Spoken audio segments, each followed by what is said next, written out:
زکوٰۃ حقیقت میں ہے کیا، اس کو سمجھ لیجئے۔ زکوٰۃ کے اعتبار سے بھی شریعت اسلامی کی روح سے مال جو ہے وہ دو قسم کا ہے۔ جیسے زمین میں نے عرض کیا دو قسم کی ہے، خراجی عشری، ایسے ہی مال باطنی، اموال باطنی، اموال ظاہری۔ کسی شخص نے گھر میں کچھ پیسہ رکھا ہوا پس انداز کر کے، یہ اموال باطنی ہے۔ کسی نے زیور رکھا ہوا ہے، چلیے سونے کی ڈلی رکھ لی ہے کسی نے، کسی برے وقت کے لیے، پتہ نہیں نوٹ جو ہیں وہ تو دھیلے کے رہ جائیں، جیسے کویتی دینار ہو گیا تھا، کہیں ایسی آفت نہ آ جائے کوئی تھوڑا سا سونا لے کر رکھ لو۔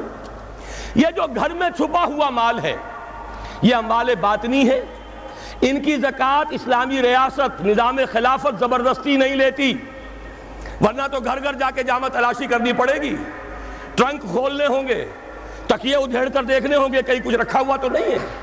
اسلام کا نظام فطرت ہے۔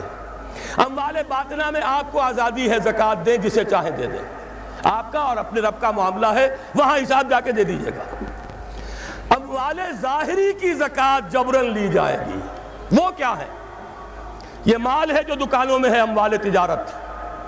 یہ فیکٹریاں ہیں جن میں فنشڈ پروڈکٹ بھی ہے، خام مال بھی ہے۔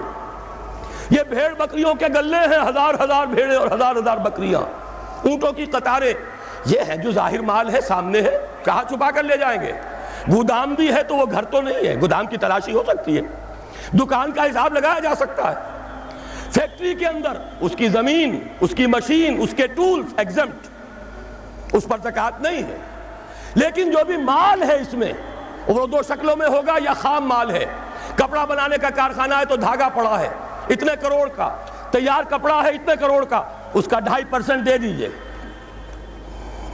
مال ہے 5 لاکھ کا دکان کے اندر، 2.5% دے دیجئے، اموال ظاہر ہے۔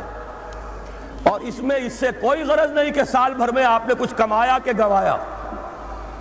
جب تک آپ نصاب کی حد سے اوپر ہیں، چاہے آپ کا اس سال میں آدھا مال گیا، 10 لاکھ کی مالیت تھی، اب آپ 5 لاکھ کے ہیں، لیکن 5 لاکھ پر بھی آپ کو 2.5% دینا ہے، چاہے کمایا ہو چاہے گوایا ہو۔ اور یہ ٹوٹل پر ہے، کسی اکاؤنٹنٹ کی ضرورت نہیں، جو تاریخ معین ہے جا کر دیکھیے کیا مال پڑا ہوا ہے، 2.5% حساب کر کے دے دیجیے۔ اتنی رقم آئے گی۔ ابھی جو کہہ رہے تھے جنرل صاحب کہ یہ نعرہ بھٹو نے لگایا، یہ بالکل وہی بات ہے جو علامہ اقبال نے فرمائی ہے۔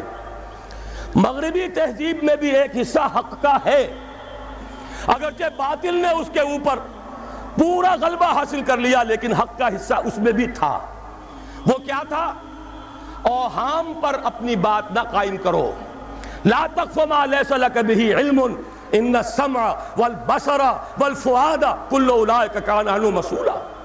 علم پر بات کرو، وہم پر نہیں، محض تصورات پر نہیں، محض توہمات پر نہیں، علم پر۔ موقف تمہارا علم پر قائم ہونا چاہیے۔ یہ بات تھی، انہوں نے لی، توہمات کو ختم کیا، کھول آنکھ، زمین دیکھ، فلک دیکھ، فضا دیکھ، مشرق سے ابھرتے ہوئے سورج کو ذرا دیکھ۔ لہذا سائنس بڑھی، ٹیکنالوجی بڑھی، آئی ان کے ہاں ترقی آئی۔ اسی طرح یہ سمجھ لیجئے روٹی، کپڑا اور مکان کوئی کافرانہ نعرہ نہیں تھا، یہ افراد کا بنیادی حق ہے، اور تاریخ انسانی میں پہلی مرتبہ عمر فاروق نے اس حق کا بیان کیا۔ اگر دجلہ اور فرات کے کنارے ایک کتا بھی بھوکا مر گیا تو عمر قیامت کے دن ذمہ دار ہوگا۔ کون مارکس ہے، کیا پدی اور کیا پتی کا شوربہ، کون کوئی جدید تصورات دینے والے ہوں گے؟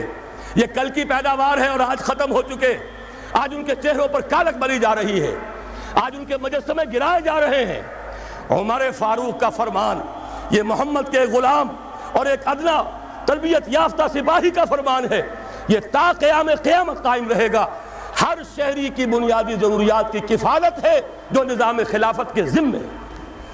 اور اس میں تو جیسا کہ میں نے عرض کیا، اس میں تو حضرت عمر نے مسلمان نہیں کہا،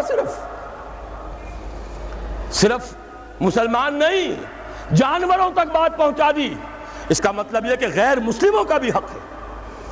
اس لیے کہ حضرت عمر ہی نے ایک مرتبہ دیکھا تھا، کسی صوبائی دارالحکومت کے دورے پر گئے تھے، کوئی ایک بڈھا غیر مسلم غالباً مجوسی تھا، وہ کچھ خیرات مانگتا پھر رہا تھا، بہت بوڑھا ضعیف۔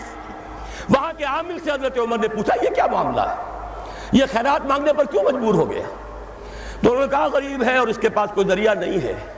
فرمایا یہ بڑا ظلم ہے کہ جب یہ جوان تھا، کماتا تھا، ہم اسے جزیہ لیتے تھے، اور آج اگر یہ بوڑھا ہو گیا ہے اور اس کا کوئی والی وارث نہیں ہے تو ہم نے اسے سڑکوں کے اوپر بھیک مانگنے کے لیے چھوڑ دیا، اس کا بھی وظیفہ مقرر ہو جائے گا۔ یہ ذمہ داری، یہ کفالت عامہ ہر شہری کے لیے۔